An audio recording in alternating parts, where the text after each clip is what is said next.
terjun. Kayak banjir yang di Jakarta kemarin aja, beliau tanpa media gitu ya, beliau sudah langsung terjun, begitu kan ya. Jadi dia nggak perlu disorot, oh ini begini gitu ya kan, kerja dulu baru gitu kan. Dengan ibu siapa ya? Saya dengan Ibu Tutut. Ibu Tutut. Saya dari Yawara Group Restoran ya. Dukung kita juga Pak Anies, UMKM kita gitu. Nah, saya baru ingat nih, UMKM sekarang semenjak Pak Anies kan ada nih Jackpreneur ya? Iya betul. Gimana? Jackpreneur ya. Kita apa namanya? Jadi ada persatuannya ya. Jadi kita tadinya tidak tahu apa itu usaha-usaha yang kredit menengah ke atas apa ke bawah. Jadi kita jadi bisa tahu gitu, ada meluas networkingnya gitu, dari lokal terus dari yang tidak lokal juga kita paham, oh kayak begini ya gitu.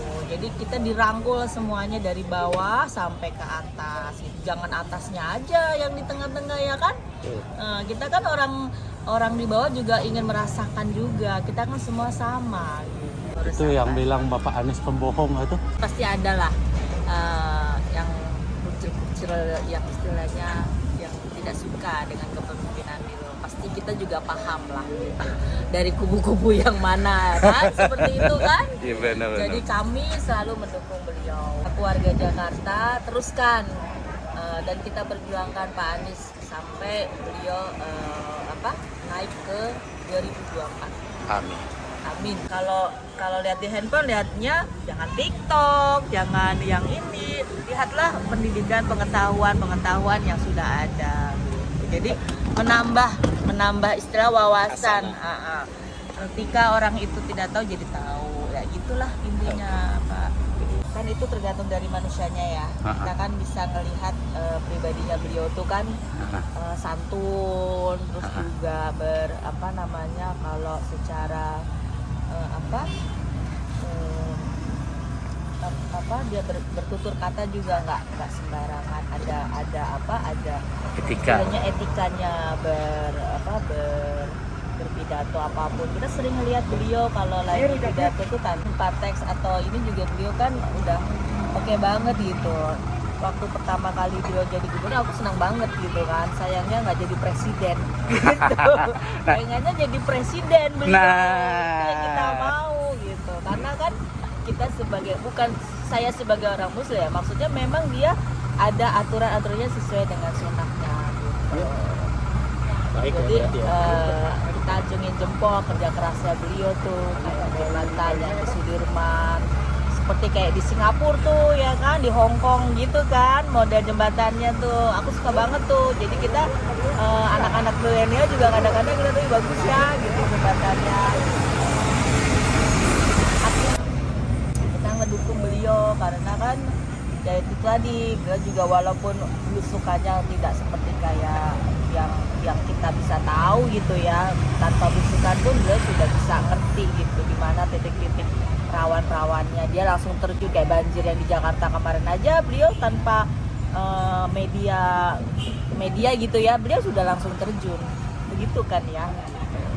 Jadi dia nggak perlu disorot, oh ini begini gitu ya kan, kerja dulu baru gitu kan.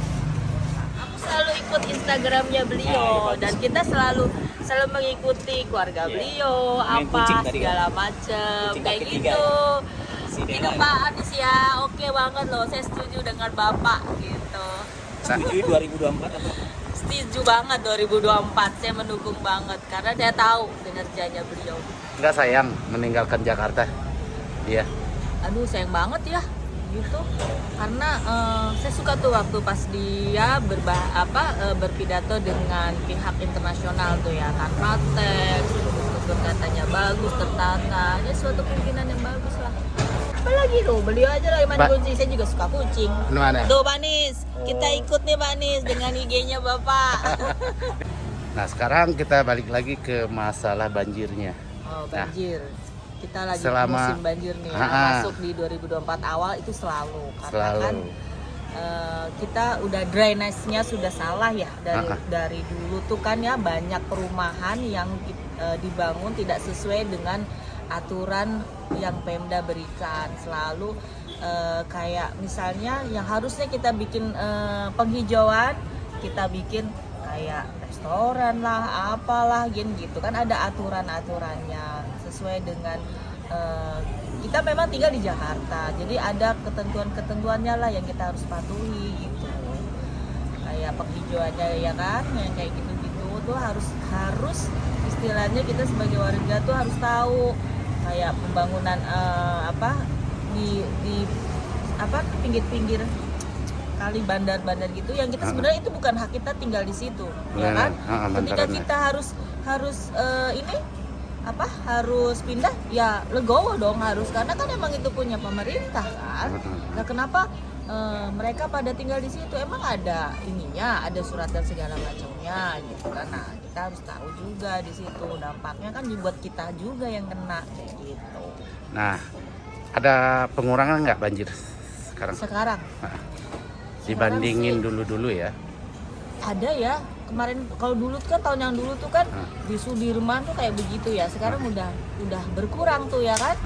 Nggak terlalu yang kayak yang disumbat-sumbat begitu ya, yang mau masuk Four Seasons tuh banjirnya kan luar biasa tuh, kayak gitu tuh sampai penuh. Sekarang udah nggak ada.